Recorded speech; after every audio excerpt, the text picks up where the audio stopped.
Good morning student. Standard 11th English medium subject SPNCC part 2 chapter number 7। Last lecture में हमने देखा था कि डीमेट्रलाइजेशन और डीमेट क्या है, उसको कहाँ और कैसे ओपन कराते हैं।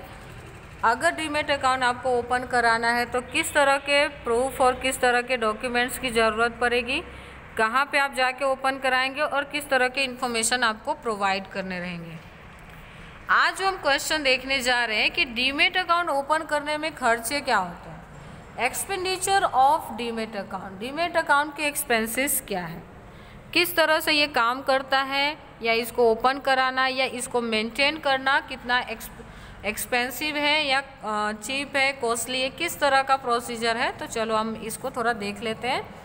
Expenditure can be divided into 4 parts. Demat account open कराने के जो एक्सपेंडिचर है, मीन्स कि जो खर्चे हैं, उसको हम 4 भागों में बांट सकते हैं। पहला अकाउंट ओपनिंग एक्सपेंस, पहला क्या होगा, सबसे पहला प्रोसेस होगा कि अकाउंट ओपन करते समय क्या खर्च होते हैं। Some bank charge fee and some not for opening account, कुछ बैंकें डीमेट अकाउंट ओपन करने के पैसे लेती हैं, जबकि कुछ इंस्टीट्यूशन, कुछ बैंकें free of charge demat account open करके इन्वेस्टर्स को देती है।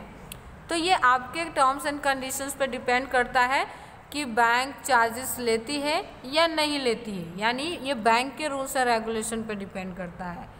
सेकेंड, एनुअल मेंटेनेंस फी, जिस तरह से आज आपने देखा है कि बैंक में अगर हमारा करंट अकाउंट है तो हमें क्या करना पड़ता है, वहाँ पे एनुअल मेंटेनेंस चार्जेस देने पड़ते हैं। सेम एज डीमेट अकाउंट में भी अगर पूरे साल आप डीमेट अकाउंट मेंटेन करना चाहते हो तो उसके कुछ फ़ी होती है जो आपको पे करने पड़ते हैं।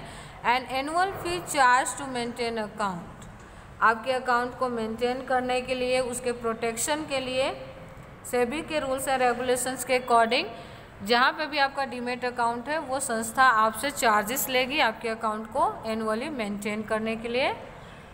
थर्ड आता है कस्टोडियन फी।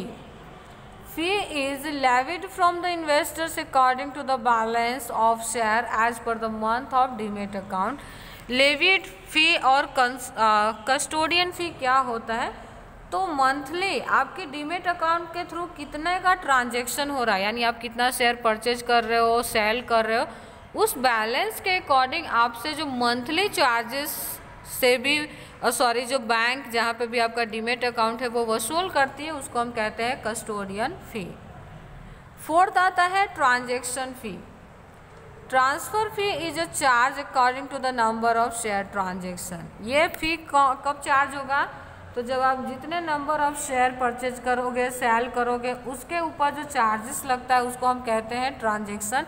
यानी जिस तरह से हम बैंक अकाउंट में ट्रांजैक्शन करते हैं ना, सेम एज डीमेट अकाउंट में भी ट्रांजैक्शन होता है। बैंक में क्या होता है कि आपके पैसे जमा होते हैं, मीन्स कि डेबिट क्रेडिट होता है, यहाँ पे शेयर डेबिट क्रेडिट होता है, तो उसी के अकॉर्डिंग यहाँ पे भी ट्रांजैक्शन फ़ी लगाए जाते हैं।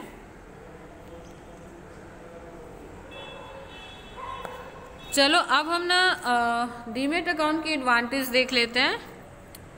Share transaction cell purchase process become easy, correct and speedy. Demat account open करने की वजह से होता क्या है, तो आप बहुत ही ईजिली शेयर परचेज कर सकते हैं और सेल कर सकते हैं। बहुत ही करेक्ट यानी सही, बहुत ही ईजी और बहुत ही स्पीडी हो जाता है। जब फिजिकल शेयर होते थे ना, जिसमें हमें शेयर सर्टिफिकेट मिलता था, उसमें होता क्या था कि महीनों लग जाते थे। शेयर ट्रांसफ़र अगर करना हो ना तो पहले जाके कंपनी में फॉर्म भरो, फिर उनका अप्रूवल लो, फिर जाके हम ट्रांसफ़र कर पाते थे। लेकिन आज ऐसा कुछ भी नहीं है, आप आसानी से क्या कर सकते हैं, शेयर ट्रांसफ़र कर सकते हैं, शेयर बेच सकते हैं, खरीद सकते हैं। सेकेंड है on demat share transaction charge are levied, so trading expense is low on shares. Okay, यहाँ पे मंथली बहुत ही ज़्यादा कॉस्ट नहीं चार्ज किए जाते हैं आपके ऊपर। लेविड यानी बहुत ही कह सकते हैं माइनर सा चार्जेस लिया जाता है ट्रांजेक्शन्स के ऊपर, इसीलिए हम कह सकते हैं कि ये इतना ज़्यादा कॉस्टली नहीं होता कि आप फेस ना कर पाओ। थर्ड है demat account share can be hypothecated to the bank as security to obtain loan. Okay, ये हाइपोथेकेटेड होता है, बैंक से रिलेट होता है, इसीलिए अगर आपके पास शेयर्स हैं, आप डीमेट अकाउंट ओपन कराए, उसमें आपके ट्रांजेक्शन्स हो रहे हैं, आपके पास शेयर्स हैं, आपने जो परचेज किया है उसके अकॉर्डिंग आप इजीली लोन भी ले सकते हैं मार्केट से। फोर्थ आता है shares are transfer immediately in the demat account after purchasing of shares.